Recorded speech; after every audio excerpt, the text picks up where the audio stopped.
बात उस समय की है जब मुगलिया सल्तनत का परचम लगभग पूरे भारत में लहरा रहा था। हुमायूं की मृत्यु के पश्चात जलालुद्दीन मोहम्मद यानी अकबर गद्दी पर बैठा। गद्दी पर बैठने के पश्चात अकबर साम्राज्य विस्तार करने में अपना ध्यान केंद्रित किया।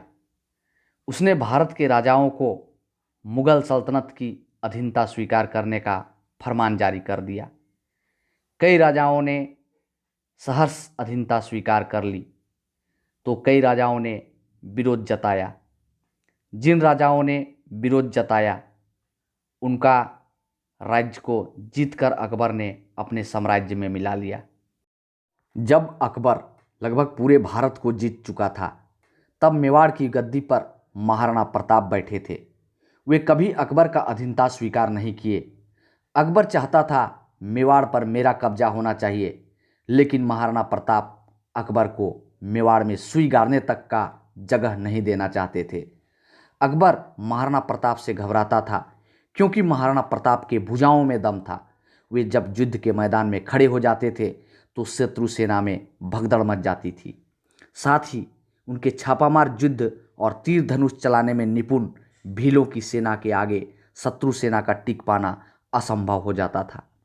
अकबर चाहता था बिना युद्ध किए ही महाराणा प्रताप के साथ मामला सुलझ जाए।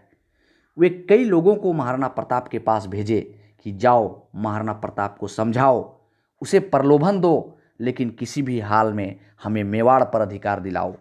राजा मानसिंह गए, टोडरमल गए, भगवान दास गए, अन्य कई राजा गए, लेकिन महाराणा प्रताप सबको ठुकरा दिए। वे किसी भी हाल में मेवाड़ देने को तैयार नहीं हुए। तब मेवाड़ के लिए 1576 ईस्वी में हल्दी घाटी में अकबर की विशाल सेना और महाराणा प्रताप के सेना के बीच भयंकर युद्ध हुआ। महाराणा प्रताप की सेना संख्या में कम थे, लेकिन उनके हौसले में कमी न थी।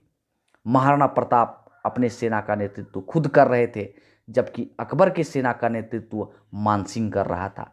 जब युद्ध शुरू हुआ तो दोनों सेनाएं एक दूसरे पर इस कदर टूट पड़े मानो तूफानों के बीच टक्कर हो रहा हो। महाराणा प्रताप अपने घोड़ा चेतक पर सवार होकर मुगल सेना पर टूट पड़े। वे तलवार और भाला से इस प्रकार प्रहार कर रहे थे कि शत्रु सेना को टिक पाना लगभग असंभव था। इसी बीच हाथी पर सवार मानसिंह उनके पास आ खड़ा हुआ। दोनों के बीच घमासान युद्ध चलने लगा था। इसी बीच महाराणा प्रताप का घोड़ा चेतक मानसिंह के हाथी के सिर के ऊपर अपना पैर चढ़ा दिया और महाराणा प्रताप ने मानसिंह पर भाला से वार कर दिए, लेकिन उनका भाला चूक गया और मानसिंह बच निकला। जब चेतक अपना पैर हाथी के सिर से नीचे उतार रहा था तब उसका पैर हाथी के सूंड पर लगे तलवार से कट गया और चेतक घायल हो गया। चेतक महाराणा प्रताप से बेहद प्यार करता था। वह उन्हें संकट में नहीं डालना चाहता था। वह समझ गया कि अब महाराणा प्रताप को यहाँ से बाहर निकाल देना ही मेरा कर्तव्य है, क्योंकि मैं अब बच नहीं पाऊंगा। वह महाराणा प्रताप को लेकर युद्ध क्षेत्र से दूर चला गया। महाराणा प्रताप को सुरक्षित जगह में पहुंचा दिया, उसके बाद ही अंतिम सांस लिया।